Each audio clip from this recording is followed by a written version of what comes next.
Okay, so we were on the chapter, you all are aware, that is remedies for the breach of contract is the chapter we are dealing.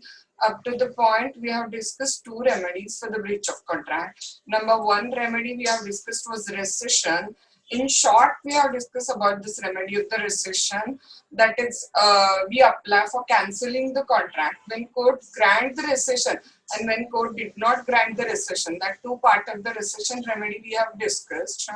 Then we have discussed the second remedy also, which is Indian Contract Act remedy, that is damages. Okay, in detail we have discussed about the damages. When court is going to grant you the damages, what are the kinds of damages, what is meant by natural damages, what is meant by special damages, what is meant by remote damages. So everything about the remedy of the damages, that is pecuniary compensation for the breach of contract, we have discussed. Okay, and now we are going to deal with your remedy number 3, and that is specific performance of a contract. Okay, and I was telling you yesterday that suppose I have made a contract with the A, and accordingly I am going to purchase A's prime location property in the cost of rupees 20 lakh.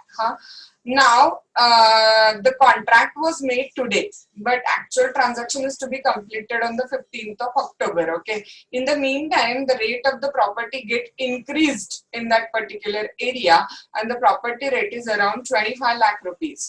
So Mr. C offered A that he is interested in purchasing the property of A for rupees 25 lakh. Now see what happened. Of course एच्या मनामध्ये लालच आलं आणि त्यावेळेला ए न काय केलं तर कॉन्ट्रॅक्ट ब्रीच करायचा प्रयत्न करतोय हा ए हा, आणि मग मला म्हणतो की मी ठीक आहे ना तुम्हाला 5 लाख रुपये कंपन्सेशन देतो आणि हे कॉन्ट्रॅक्ट आपण काय करूया तर कॅन्सल करूया.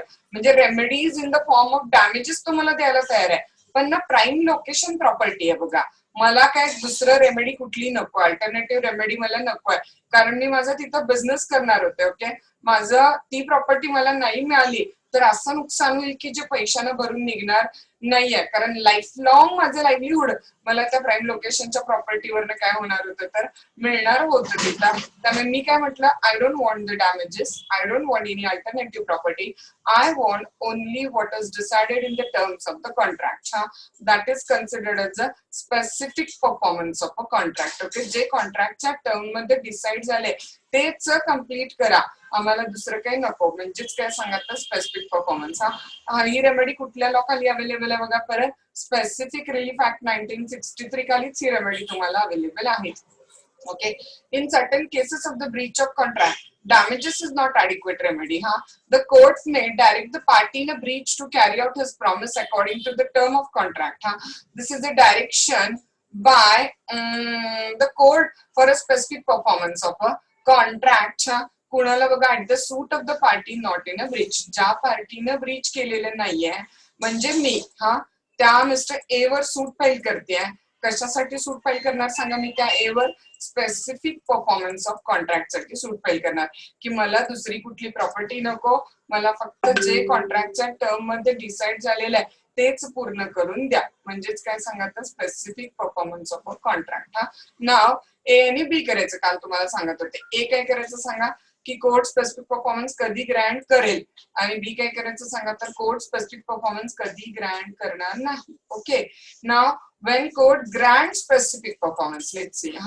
नंबर 1, ज्या वेळेला तुमचं पैशानं नुकसान भरून येणार नाही असं कोर्टाला वाटतंय, तुम्हाला तीच वस्तू द्यायला पाहिजे, तीच प्रॉपर्टी द्यायला पाहिजे, तेच कॉन्ट्रॅक्टचे टर्म्स परफॉर्म करायला पाहिजेत, त्यावेळेला कोर्ट स्पेसिफिक परफॉर्मन्स ग्रँट करेल. when money is not compensation, when money is not adequate compensation असं कोर्टाला वाटेल त्यावेळेला. नंबर 2, ज्या वेळेला नेमकं तुमचं नुकसान किती होतंय हे काउंट करायला काही मेजरमेंट नाहीये, there is no standard of counting exact loss the opposite party is going to have, त्यावेळेला पण कोर्ट स्पेसिफिक परफॉर्मन्स ग्रँट करेल. आणि ज्यावेळेला कोर्टाला असं वाटतं की कदाचित मनी कंपन्सेशन मिळणारच नाही त्यावेळेला पण कोर्ट स्पेसिफिक परफॉर्मन्स ग्रँट करेल. 3 circumstances. Number 1, the act agreed to be done in such that the compensation in money for the non-performance is not adequate relief. मला लाईफ लॉंग काय मिळणार आहे सांगा, तिथं स्पेसिफिक परफॉर्मन्स ऑफ कॉन्ट्रॅक्ट मुळे livelihood मिळणार आहे ना त्या प्राईम लोकेशन प्रॉपर्टी मुळे, मग त्यामुळे 1 आणि 2 लाख रुपये कंपन्सेशन दिले ना माझं नुकसान पैशात भरून येईल काय सांगा तर नाही, मला ती प्रॉपर्टीच पाहिजे, कारण ती प्रॉपर्टी नाही मिळाली तर माझं जे नुकसान होणार आहे, ते नुकसान कसं सांगा, तर ते मनी कंपन्सेशन मध्ये फुलफिल होणार नाहीये तिथं. हा नंबर 2 बघा काय लिहिलं तिथं, जे मी तुम्हाला सांगितलं की सपोज हा एक डेड पेंटरचं पिक्चर आहे, से फॉर एक्झाम्पल ना MF हुसेन त्यांचं एक पिक्चर आहे, त्यांनी पेंट केलेलं आणि ते पिक्चर परचेस करायचं आपण कॉन्ट्रॅक्ट केलेलं आहे काय, आणि समोरच्या पार्टीने ते कॉन्ट्रॅक्ट काय केलं सांगा, ब्रीच केलं, आणि ब्रीच केल्यावर he is ready to pay you damages.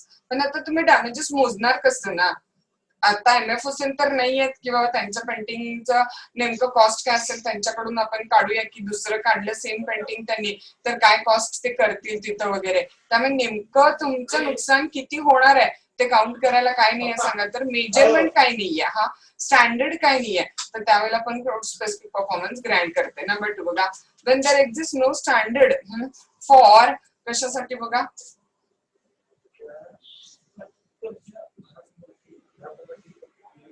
the actual damage caused by the non-performance of the act agreed to be done. हा त्या जे काय ऍक्ट डॅमेजचं झालेलं आहे कॉम्पन्सेशन नेमकं किती द्यायला पाहिजे, नेमकं डॅमेज किती झालेलं आहे हे मोजायला काही स्टँडर्ड नाही आहे तिथं. हा मग त्यावेळेला आपण कोर्ट ऑर्डर करेल की नाही, ते पेंटिंगच तुम्ही देऊन टाका, कारण ते पेंटिंग तुम्ही नाही दिला तर नेमकं काय नुकसान होईल हे काउंट करायला काही स्टँडर्ड त्याच्याकडे नाही आहे. आणि तिसरं ज्याला कोर्टाला असं वाटतंय की डॅमेजेस कदाचित मिळणारच नाही, कंपन्सेशन कदाचित मिळणारच नाही, हा when it is probable that the compensation in money cannot be got, ज्याला असं कोर्टाला वाटतंय की इट इज प्रॉबेबल, शक्यता आहे की कंपन्सेशन इन मनी मिळणार नाही, for the non performance of the act agreed to be done. हा अपोजिट साइड बघा काय लिहिलं आहे, when the court did not grant the performance specific performance, court specific performance कधी ग्रँट करणार नाही, बी पॉइंट आहे काय आता. हा बरोबर याच्या उलटे उलटे पॉइंट करायचे. हा ज्यावेळेला कोर्टाला असं वाटेल की स्पेसिफिक परफॉर्मन्सच्या एवढ्या लेंदी रेमेडीमध्ये कशाला पडायचं ना, डॅमेजेस दिले की समोरच्याचं नुकसान आरामात भरून निघते, तर त्यावेळेला कोर्ट स्पेसिफिक परफॉर्मन्स ग्रँट करेल, लक्षात घ्या. हा when the court will not grant the specific performance, ज्यावेळेला मनी कंपन्सेशन ॲडिक्वेट रेमेडी नाहीये, आणि ज्यावेळेला मनी कंपन्सेशन ॲडिक्वेट रेमेडी आहे कोर्ट त्या स्पेसिफिक परफॉर्मन्सच्या रेमेडीमध्ये पडणार नाही, सरळ डॅमेजेस अवॉर्ड करेल आणि विषय काय होईल तिथं संपून जाईल तिथं. से फॉर एक्झाम्पल मी काल सांगत होता, ऐकायला आलेलं का नव्हतं बघा, की suppose Yashasvi had made a contract of purchasing particular वॉचचा, आता ते एक सिम्पल रेग्युलर टायटनचं वॉच आहे, 100 टायटन शॉप आहे, त्याच दुकानातनं तेच वॉच घ्यायला पाहिजे असं काही गरजेचं आहे का नाही. सपोज दुकानदारनं कॉन्ट्रॅक्ट ब्रीच केलं आणि तो तुम्हाला डॅमेजेस द्यायला तयार आहे, तर काय प्रॉब्लेम आहे, यशस्वी पैसे घेतील, दुसऱ्या दुकानात जातील आणि वॉच परचेस करतील, त्यात कोर्टाचा वेळ कशाला वाया घालवायचा ना स्पेसिफिक परफॉर्मन्सच्या रेमेडीमध्ये. हा त्यामुळे ज्यावेळेला कोर्टाला असं वाटतंय की बाबा ह्याचा आरामात पैशानं नुकसान भरून निघेल, त्यावेळेला कोर्ट स्पेसिफिक परफॉर्मन्स ग्रँट करत बसत नाही, कारण लक्षात घ्या लॉतली सगळ्यात मोठी सिव्हिल लॉ मधली रेमेडी स्पेसिफिक परफॉर्मन्स असते. हा स्पेसिफिक परफॉर्मन्सचा दावा म्हणजे बऱ्यापैकी एक हायेस्ट दावा असतो, एवढ्या लवकर ऑर्डर मिळत नाही स्पेसिफिक परफॉर्मन्सचे. हा नंबर 1 बघा, डॅमेजेस हा ॲडिक्वेट रेमेडी, ज्यावेळेला कोर्टाला असं वाटतं की डॅमेजेस ही ॲडिक्वेट रेमेडी आहे, कोर्ट स्पेसिफिक परफॉर्मन्स ग्रँट करणार नाही. नंबर 2, ज्यावेळेला तुमच्या कॉन्ट्रॅक्टच्या टर्म्सच क्लिअर नाहीयेत, सर्टन नाहीयेत, हा इनइक्विटेबल आहेत, मग कोर्ट स्पेसिफिक परफॉर्मन्स नेमकं कशाचं ग्रँट करेल ना, त्यामुळे तेव्हा पण कोर्ट कदाचित तुम्हाला स्पेसिफिक परफॉर्मन्स ग्रँट करायला डिनाय करेल. हा so the contract is not certain किंवा इट इज नॉट इनइक्विटेबल. हा देन बघा नंबर नेक्स्ट काय बघा, कॉन्ट्रॅक्ट असं की सहज मोडता येईल, मग कोर्टाचे 4 वर्ष वाया घालवले स्पेसिफिक परफॉर्मन्सचा ऑर्डर घेण्यामध्ये, आणि कोर्टाकडनं स्पेसिफिक परफॉर्मन्सची ऑर्डर घेतला आणि घरी गेला आणि कॉन्ट्रॅक्ट ब्रीच परत रिवोक केला. हा तर जे कॉन्ट्रॅक्ट रिवोकेबल आहे, म्हणजे पार्टीला फ्रीडम असतं कॉन्ट्रॅक्ट रिवोक करण्याचं, हा त्या कॉन्ट्रॅक्टचं पण कोर्ट स्पेसिफिक परफॉर्मन्स देत नाही. हा कारण वेस्टेज ऑफ टाइम आहे ना कोर्टाचं तिथं, so the contract is in the nature of a revocable, त्यावेळेला पण कोर्ट स्पेसिफिक परफॉर्मन्स देणार नाही. हा त्याच्यानंतर बघा, माझ्याकडे ना एक मंदिराची प्रॉपर्टी आहे काय, आणि त्या मंदिराच्या प्रॉपर्टीची मी ट्रस्टी आहे, आणि ती प्रॉपर्टी मी सेल करते म्हणून मी रामना ऍग्री केलेलं आहे. हा आणि आता मी कॉन्ट्रॅक्ट ब्रीच करायला लागले आणि ती प्रॉपर्टी रामना द्यायला मी डिनाय करते. हा तर राम माझ्यावर स्पेसिफिक परफॉर्मन्सचा दावा करतात, मला मंदिराच्या ट्रस्टनं परमिशन दिलेली नव्हती ती प्रॉपर्टी विकायची, तरी सुद्धा मी रामना कॉन्ट्रॅक्ट करून प्रॉमिस केलेलं की I will sell you the trust property. मुळातच हे कॉन्ट्रॅक्ट अनलॉफुल आहे, कारण ट्रस्टीला ट्रस्टची परमिशन नसेल तर ट्रस्ट प्रॉपर्टी तो विकू शकतोय काय, तर नाही. त्यामुळे ट्रस्टीनं केलेलं कुठलंही कॉन्ट्रॅक्ट जे ब्रीच ऑफ ट्रस्ट करून केलेलं असेल ते कॉन्ट्रॅक्टचं स्पेसिफिक परफॉर्मन्स होत नाही, कारण मुळात ट्रस्टीला ते कॉन्ट्रॅक्ट परफॉर्म करायचा राईटच असत नाही. ओके, बघा काय लिहिलं नेक्स्ट वन पॉइंट इथं. The contract is of the made by trustees in the breach of trust. Contract कोण केलेलं सांगा?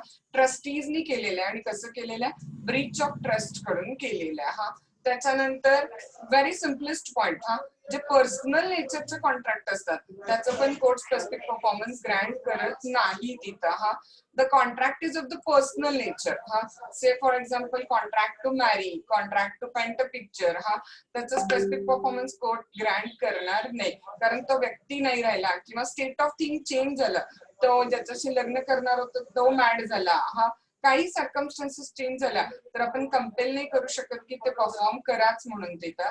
त्यामुळे जर कॉन्ट्रॅक्ट पर्सनल नेचरचं असेल तर त्यावेळेला आपण कोर्ट स्पेसिफिक परफॉर्मन्स ग्रँट करत नाही. हा, त्याच्यानंतर बघा तुम्हाला ना मी ह्याचा आपल्या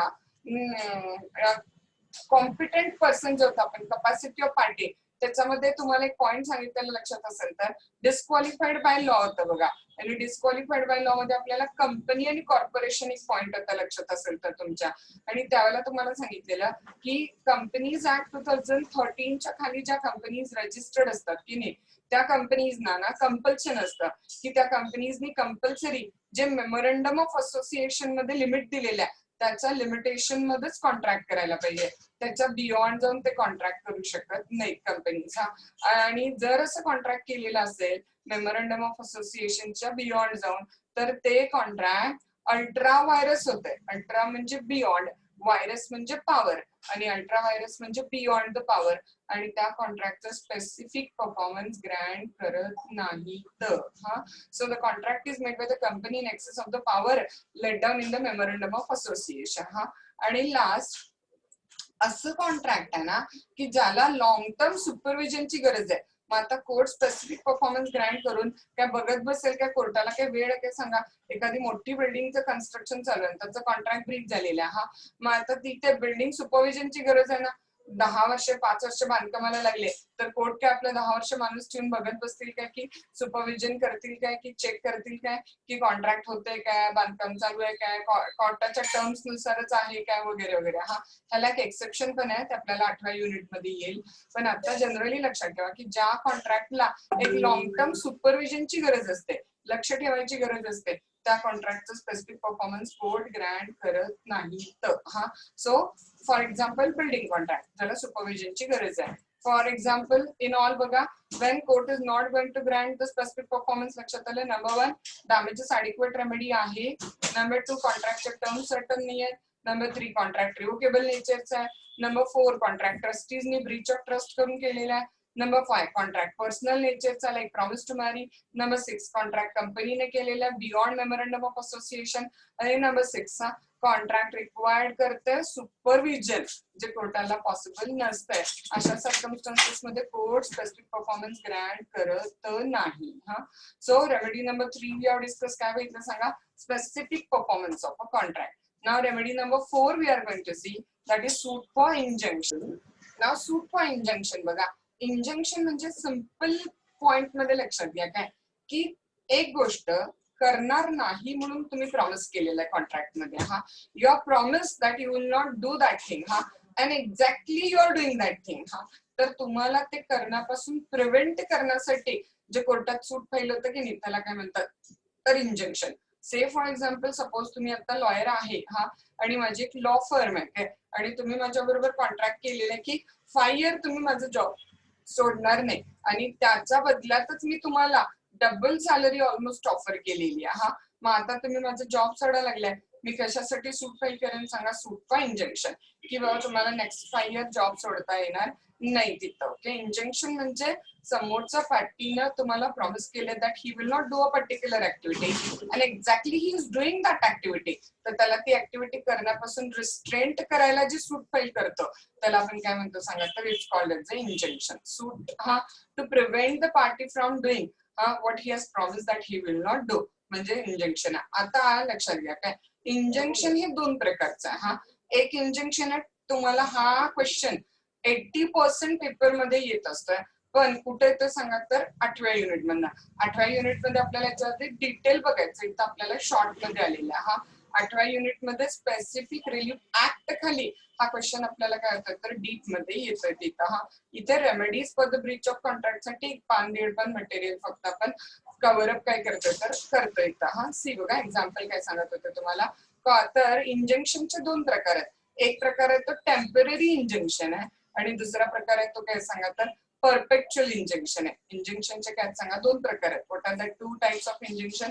number 1 is a temporary injection आणि नंबर 2 काय सांगा तर परपेच्युअल इंजेक्शन आहे. हा मग आता टेम्पररी इंजेक्शन म्हणजे काय सांगा तर जे कोर्टाचा फायनल निकाल येईपर्यंत तात्पुरतं ग्रँट केलं जाते ते काय होईल सांगा तर टेम्पररी इंजेक्शन. हा आणि ज्याला कम्प्लीट फायनल हिअरिंग झाल्यानंतर इंजेक्शन ग्रँट होते त्याला काय म्हणतात सांगा तर परमनंट किंवा परपेच्युअल इंजेक्शन असं त्याला कन्सिडर करतात. तिथं एक एक्झाम्पल देते काय. सपोज ना आय हॅव दिस हाऊस, माझे त्याचं प्रेझेंट घर आहे समजा. हा आणि या घराला लागून एक्झॅक्टली माझ्या नेबरचं काय तर हे हाऊस आहे. हा आता माझे जे नेबर आहे माझे नेबर काय करायला लागले तर एक कंपाऊंड वॉल बांधताय.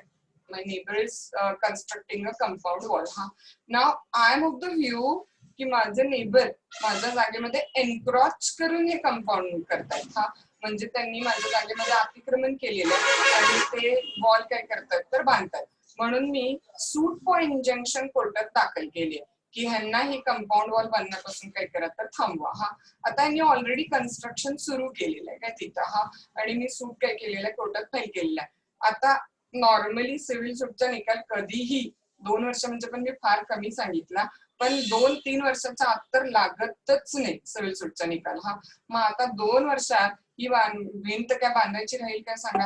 आणि मग नंतर कोर्टाकडून ऑर्डर हा घेतल्यानंतर ती भिंत परत पाडायची मग डबल नुकसान आहे ना. म्हणून कोर्ट काय करते सांगा की जोपर्यंत फायनल कोर्ट निकाल येत नाही तोपर्यंत काय ग्रँट करते टेम्पररी इंजेक्शन की जोपर्यंत सूटचा फायनल निकाल येत नाही तोपर्यंत ते बांधकाम थांबवा. हा त्याला काय म्हणणार आपण टेम्पररी इंजेक्शन. आणि suppose after the completion of the suit after hearing all the parties and all that etcetera the court come to the conclusion की बाबा हा माझे नेबर माझ्या जागेत एन्क्रॉच करतात आणि कोर्ट ऑर्डर करायला लागले की नेबरनी हे एन्क्रॉचमेंट कायमस्वरूपी बंद करावं तर मग कोर्ट कुठलं इंजेक्शन ग्रँट करेल सांगा परमनंट इंजेक्शन ग्रँट करेल. हा त्यामुळे फायनल निकाल येत नाही तोपर्यंत जे मधल्या काळामध्ये तात्पुरतं इंजेक्शन ग्रँट केलं जातंय त्याला काय म्हणतात टेम्पररी. आणि after hearing all the matter जे इंजेक्शन ग्रँट केलं जातं त्याला काय म्हणतात सांगा परपेच्युअल इंजेक्शन परमनंट इंजेक्शन. हा C when a party in the breach of the negative term of the contract,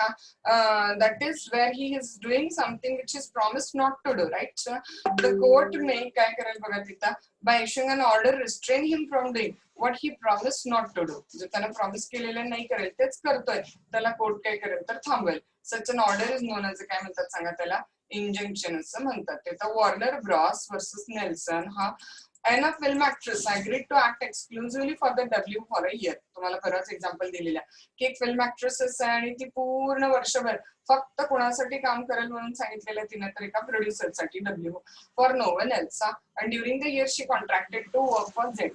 हे कॉन्ट्रॅक्ट ब्रीच करून ती कुणाबरोबर कॉन्ट्रॅक्ट करतात झेड बरोबर. She could be restrain by injunction from doing so. कोर्टात तुम्ही जाऊ शकता इंजंक्शनची ऑर्डर घेऊ शकता आणि तिला तसं करण्यापासून थांबवू शकतो आपण. हा the Grant of injunction by the court is normally discretionary. लक्षात घ्या ह्या स्पेसिफिक रिलीफ ऍक्ट खालच्या सगळ्या रेमेडीज असतात की जर तुमचा ऑब्जेक्टिव्ह पेपर आला चुकून तर हा वर्ड कायम लक्षात ठेवा की कोर्टाला हा अधिकार आहे कोर्टाला डिस्क्रिशन आहे कोर्टाला मर्जी आहे फ्रीडम आहे टू डिसाइड की इंजंक्शन ग्रँट करायचं किंवा नाही करायचं तिथं. हा so Grant of injunction by the court is normally काय सांगा तर डिस्क्रिशनरी आहे but there seems no reason why court should not grant the injunction to restrain the breach of contract. पण जनरली कोण कॉन्ट्रॅक्ट ब्रीच करत असेल तर कोर्ट इंजंक्शन ग्रँट करतच तिथं. हा सेकंड केसला नाही लक्षात ठेवला तरी चालेल तिथं. हा नॉर्डन फेल्ट वर्सेस मॅक्झिम नॉर्डन फेल्ट. हा where a promisor undertake not to do something, for example not to carry on certain trade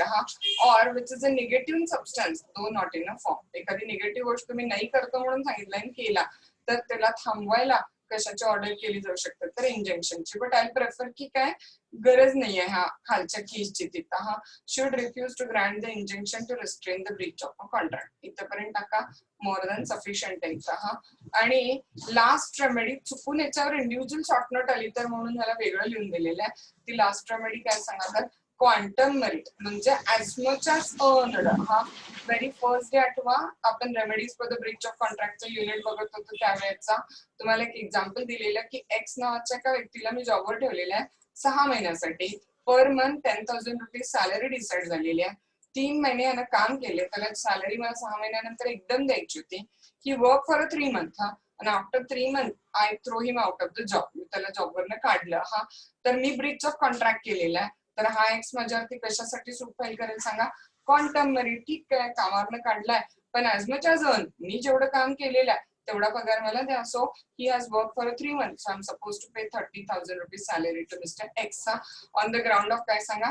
quantum merit ground वरती मला ते त्याला पेमेंट करायला पाहिजे. ओके, इंट्रोडक्शन बघा. सुट्टी शॉर्ट नोट आली तरच इंट्रो विंट्रोचा संबंध, नाही तर लक्षात घ्या 90% सर्कमस्टन्सेस मध्ये ह्या युनिटवर अखंड ब्रॉड क्वेश्चन येणार तुम्हाला हा. अखंड ब्रॉड क्वेश्चन काय असेल सांगा तर define various remedies for the breach of the contract तिथं. आणि मग तुम्हाला सांगून ठेवलेलं मी की प्रत्येक रेमेडीचं 1 पान 1.5 पान मटेरियल रेडी ठेवा. डॅमेजेसचं तेवढे 2 पानं लिहायचं आणि बाकी सगळ्या रेमेडीजचं करेक्ट 1 पानच लिहायचं. म्हणजे बरोबर 7 ते 8 पानाचं उत्तर तुमचं कव्हर अप होते तिथं हा. लेट्स सी बघा, मार्किंग करा, जेवढं सांगते तेवढंच लक्षात ठेवा. शॉर्ट नोट येणार आहे त्यामुळे खूप काय मटेरियल लागणार नाही तुम्हाला जरी सुट्टी आली तर. आणि अदरवाईज कॉमन मध्ये आलं तर 1च पान लिहायचंय तुम्हाला हा. फ्रेश क्वांटम मेरिट म्हणजे काय? As much as earn. Contract breach केलं तोपर्यंत जेवढं मिळवलेलं तेवढं मागतो आपण म्हणजे ॲज मच ॲज अर्न हा. Right to sue on a quantum merit arise when a contract हा partly performed by one party हा has become discharged by the breach of contract by the other party. एका पार्टीने तो partly perform केलाय पण contract Breach झाला कारण other पार्टीने त्याला ब्रीच केलेला आहे हा. The right is founded not on the original contract which is discharged or is void but implied promise आहे ना एक प्रकारे की जेवढं काम तुम्ही केलं त्याचं नेमताना तर तुम्ही मागणार ना, त्याचं रेम्युनरेशन त्याचं रिटर्न तुम्ही मागणार आहे तिथं. So it is depending on the implied promise with the other party to pay for what has been done. जेवढे करून झालेलं आहे त्याच्यासाठी पे करायचं इम्प्लाइड प्रॉमिस आहे इथं. So all about the quantum merit can be discussed as under हा. Roman 2 करा क्वांटम मेरिट, त्यात कॅपिटल ए करा, त्याचं काय टाकूया आपण तर meaning.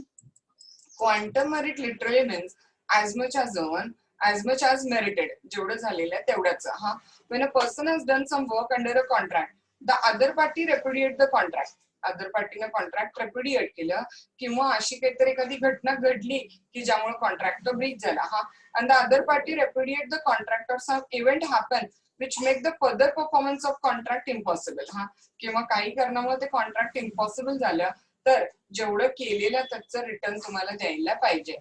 Then the party who has performed the work can claim the remuneration for what work has already done. जेवढं काम ऑलरेडी केलेलं आहे त्याच्यासाठी तो रेम्युनरेशन मागेल आणि याला द्यावं लागेल तिथं हा. बघा काय लिहिलं आहे. Likewise, where one person has rendered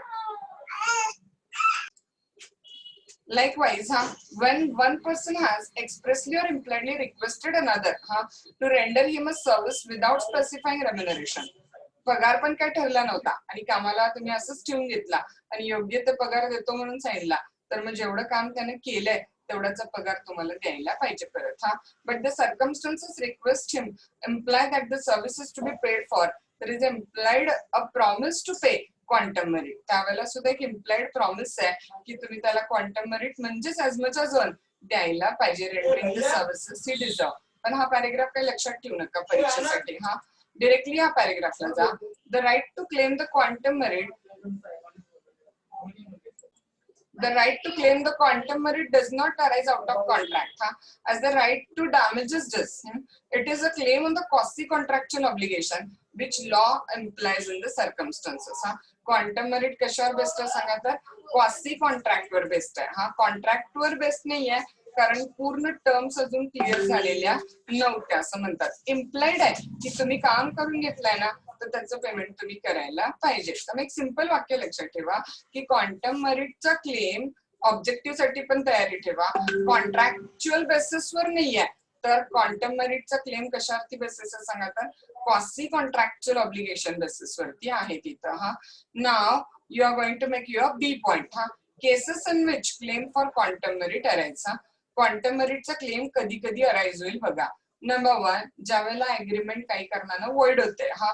कालच बघा साधारण तुम्हाला आठवत असेल तर आपण एक रामबल एक्झाम्पल घेऊन बघितलेलं होतं हा की काही कारणानं कॉन्ट्रॅक्ट वॉइड झालं तर तुम्ही तोपर्यंत जेवढं मिळवलेलं आहे त्यातून तेवढं तुम्हाला रिटर्न द्यायला पाहिजे. तिथं रिस्टोरेशन एक पॉइंट बघितलेला बघा आपण हा. When an agreement is discovered to be void or when a contract become void त्यातून तुम्ही जे बेनिफिट घेतलं असाल ते तुम्हाला रिस्टोअर करावं लागेल.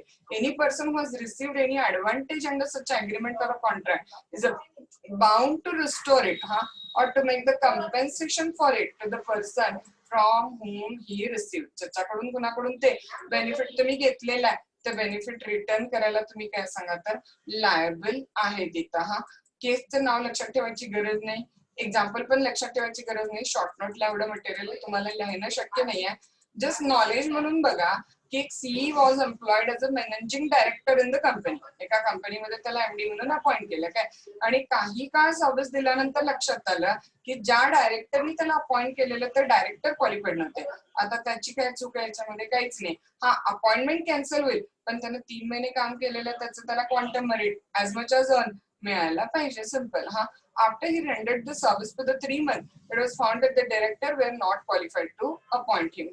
C could recover the remuneration for the service rendered by him on the quantum merit. Second point, baga, when something is done without any intention to do gratuitously. Did you all remember that example of the Shrikhand we have seen on the time when we have seen the syllabus of Indian Contract Act? Quasi contract एक concept सांगताना तुम्हाला एक example दिलेलं तुमच्या लक्षात असेल तर बघा की एक सेल्समन एका शॉप मध्ये जातोय हा आणि त्या शॉप सॉरी माझी मिस्टेक, एक सेल्समन एका अपार्टमेंट मध्ये जातोय आणि he was selling the shrikhand different flavour shrikhand हा. And he came to your flat आणि त्यांनी तुम्हाला ते इलायची खंड, फ्रूट खंड, amrakhand, whatever flavour he was having he showed you. Okay, you seen it but you didn't purchase buy आणि मग तो गेला तुमच्या घरातून. बाय मिस्टेक एक टीन तो तुमच्या घरामध्ये विसरला हा. विसरला दुपारच्या वेळेला तुम्हाला भूक लागली आणि तुम्ही बघितलं टेबलवरती हॉलमध्ये तर तो टीन तसंच आहे. तुम्ही घेतलं आणि ते खाल्लं हा. आता इन द इव्हिनिंग तो हिशोब करताना त्याच्या बरोबर लक्षात आलं की he has forgot 1 tin at your home हा. He came back and asked for the tin. आता ते टीन तर तुमच्याकडे नाहीये कारण तुम्ही श्रीखंड ऑलरेडी ईट केलेलं आहे. तर you are liable to pay for that particular shrikhand you have eat to the salesman हा. आणि हे कशावर सांगा क्वांटम मेरिट. जे काय तुम्ही त्यातनं अर्न केलेलं ना, आता अर्न म्हणजे काय समाधान, कशाचं समाधान सांगायचं खाण्याचं, तर तुम्ही त्याच्यासाठी पे करायला लायबल आहे.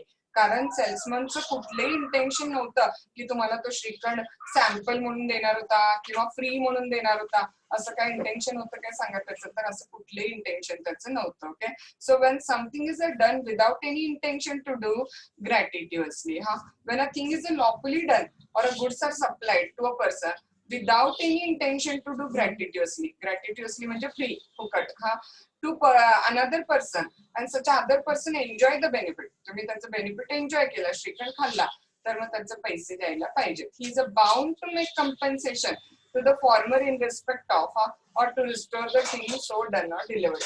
एक तर वस्तू परत द्या नाही तर त्याचं योग्य काय असेल तर कंपन्सेशन काय करा तर पे आउट करा तिथं.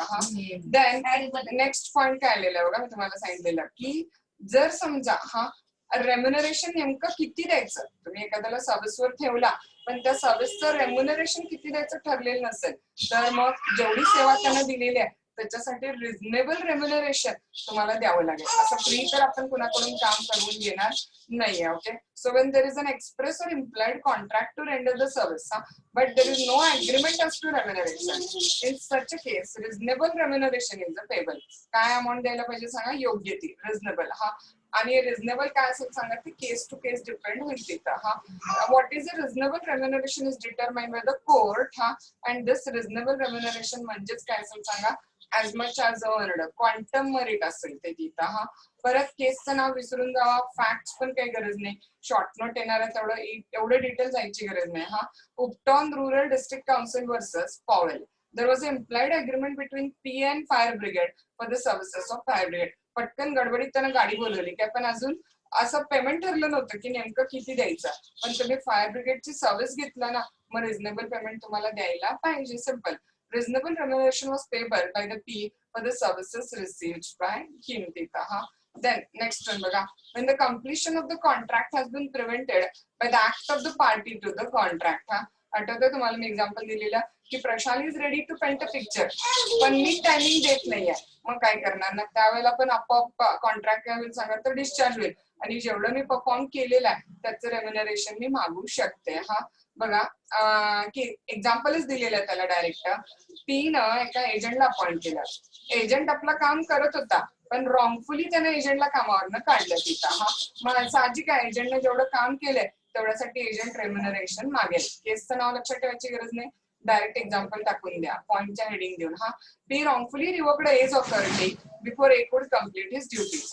A could recover the quantum merit for the work he had done and the expenses he had incurred in the course of the duties. जेवढं काय काम त्याने केलेलं आहे तेवढ्यासाठी तो काय करेल सांगा, तर क्वांटम मेरिट मागेल तिथं. आणि लास्ट पॉइंट काय बघा, when contract is divisible म्हणजे डिवाइड करता येते कॉन्ट्रॅक्ट, तर त्याला काय करता येईल सांगा, जेवढा पार्ट केलेला आहे त्यासाठी तो पेमेंट मागेल तिथं. when a contract is divisible म्हणजे कॉन्ट्रॅक्ट डिवाइड करता येते, 6 महिन्याचा जॉब आहे पण 1 monthचा पगार आहे. बघा, when the contract is divisible and the party is not in a default has enjoyed the benefit of the part performance, the party in default may sue on the quantum merit. एवढं टाकलं तरी पण enough आहे तिथं. So बघा परत एकदा, remedies for the breach of contract हा युनिट आपण काय केलं तर इथं संपवलेला आहे. एक टोटल 5 रेमेडीज आहेत for the breach of contract. डॅमेजेसची रेमेडी साधारण 2 पानं लिहा ज्या वेळेला कॉमन क्वेश्चन येईल, आणि बाकी जे पॉइंट्स आहेत ते एक पानाचं मटेरियल इनफ होईल तिथं.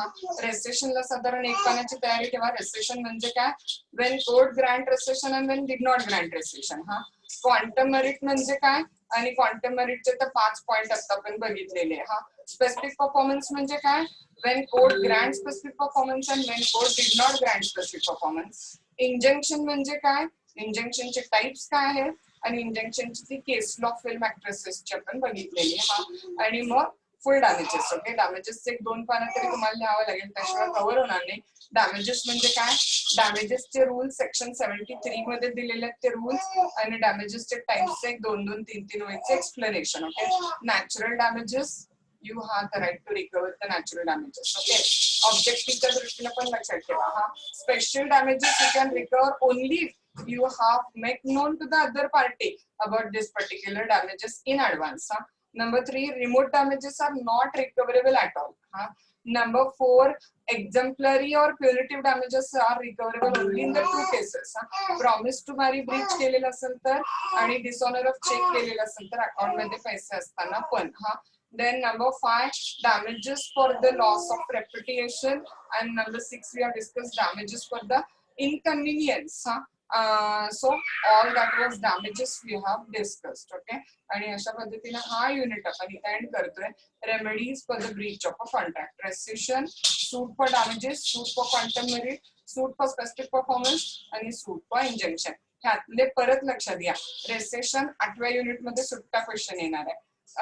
सूट फॉर स्पेसिफिक परफॉर्मन्स 8व्या युनिट मध्ये सुट्टा 20 मार्काचा क्वेश्चन येणार आहे, आणि सूट फॉर इंजंक्शन 20 मार्काचा सुट्टा क्वेश्चन येणार आहे. त्यामुळे हे 3 पॉइंट इथं आपण ट्रेलर फॉर्म मध्ये बघितलेले आहे, ते आपल्याला परत 8व्या युनिट मध्ये काय येणार आहे तर डिटेल मूवी फॉर्म मध्ये येणार आहेत. एक 20-30 सेकंदामध्ये मीटिंग एंड होईल, आपण रिजॉईन होऊया. फक्त मला तोपर्यंत काय डाऊट असेल तर सांगा, जेवढं आपण डिस्कस केलं तेवढं.